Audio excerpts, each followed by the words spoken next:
Hey guys, it's Brittany. I'm actually timing myself because this is my third time trying to do this video since yesterday, and for whatever reason my computer won't load the files because I think they're too big.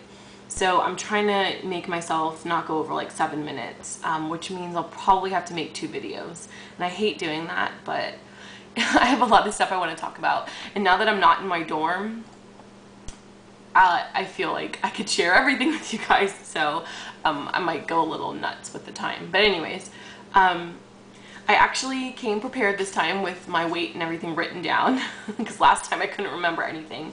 So the heaviest that I was about 263, or somewhere around there. By the time I started the program with my surgeon, I was 255. The day of my surgery, I was 240. And I weighed in with you guys in an update on September 9th, and I was 228.4. So since then, when I originally wanted to make this video a couple days ago, it was October 3rd, which was exactly 1 month after my surgery. So I weighed in and I was 219 pounds, which means I was down 9.4 from September 9th. And overall, I have lost 21.2 pounds.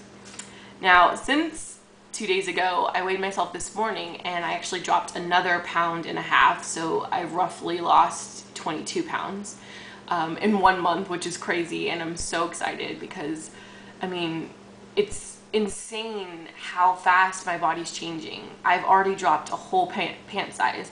I was about a size 20 when I started, and I might have even been a little higher than that, because it was really tight in my stomach, but being the stubborn person I am, I like refused to go buy more pants. But anyways, so none of my jeans or pants or anything fit me that are a size 20. They're huge. I can't even, put them around my stomach. If I let go, they'll just fall off. So I'm a size 18 now, and I'm actually almost a 16 because I can get my 16s completely over my thighs and my butt and everything, and they're probably like 1.5 inches away from being able to close around my stomach. So I figure if I lose like 5 or 6 more pounds, I'll probably be able to totally fit in a 16. So that is crazy.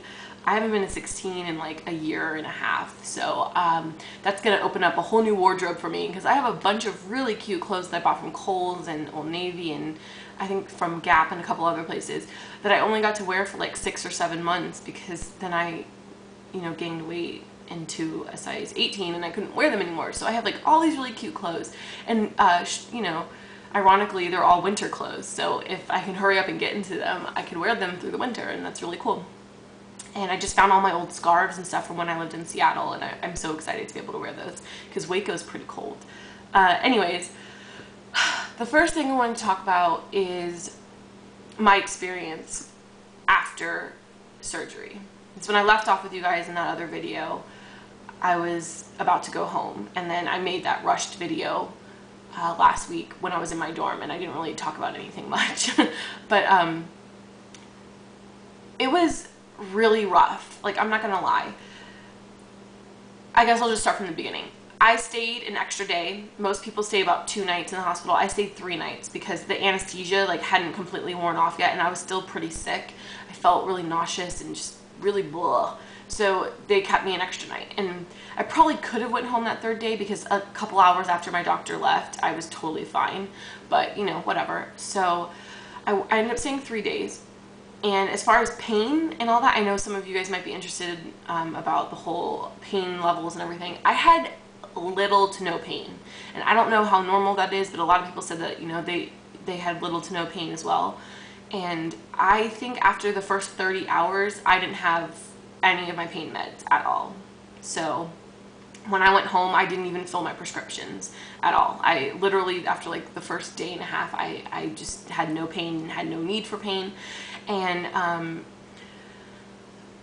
I would say the times when, if I did have pain the first 24 hours, it wasn't when I was up and walking around. It was mostly when I was just laying in bed and probably getting stiff or whatever. So getting up and walking around definitely helps. So it was great that my nurses were really awesome. So when I got home, because I was approved so quickly, as you guys know, I I really didn't have everything that I was supposed to have. I had tried a lot of the protein shakes or protein syrups before the surgery, and I picked out, I think it was the sugar-free Prostat 94 or whatever it's called. And before surgery, it was fine. You know, it was disgusting, but it wasn't like, okay, it wasn't disgusting. It was gross, but it wasn't like absolutely disgusting. And as far as the vitamins and stuff, I got a lot of free samples from my doctor, so that should have carried me over for a couple weeks. Well, I totally miscalculated the medicine or the vitamins, and I ran out after like a week. And as far as the protein, it was the most, and I'm not saying this lightly, it was the most vile tasting thing I have ever tasted after surgery. I don't know if my taste buds changed. I don't know what happened. But after surgery, it did not taste anything like what it did before surgery. And I couldn't even smell it, let alone taste it, or I was going to vomit. Like, that's how disgusting it is. So, I was SOL. I had like no protein. I had no vitamins. And for like 4 days, I had none of that. And that was really scary because, you know, you need the protein and stuff to help your stomach heal and all that. So it was really bad to not have those. And eventually I ordered the vitamins, and I ordered, I went and bought some whey protein, vanilla flavored at GNC, and I just made 2 shakes with water and would drink that, and it tasted a heck of a lot better than the syrupy stuff. So it still wasn't like ideal, but it was gross.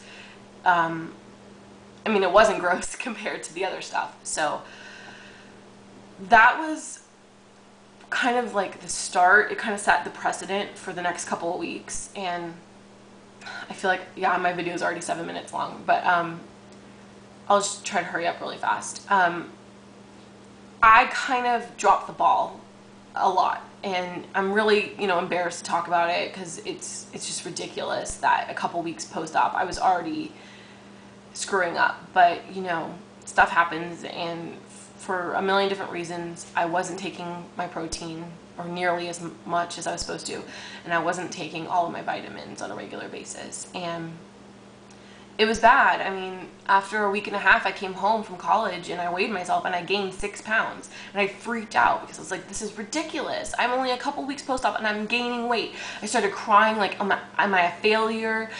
You know, did I just ruin this wonderful gift that I was given to jumpstart my life again and to change who I am? Like, did I just ruin it? And I was just so down in the dumps and so pissed off at myself. And I wasn't taking into account just how traumatic this whole thing was, and how I just, you know, jumped right back into school. And you know, now that I'm a month post-op and have sort of, you know,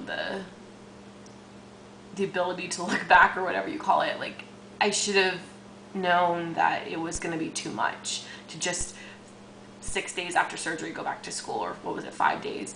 And it was hard. So I'm at 8:30 right now, so I'm going to stop and do another video. But yeah, it was definitely a lot harder than I expected, and I'll try and finish up talking about that in my next video.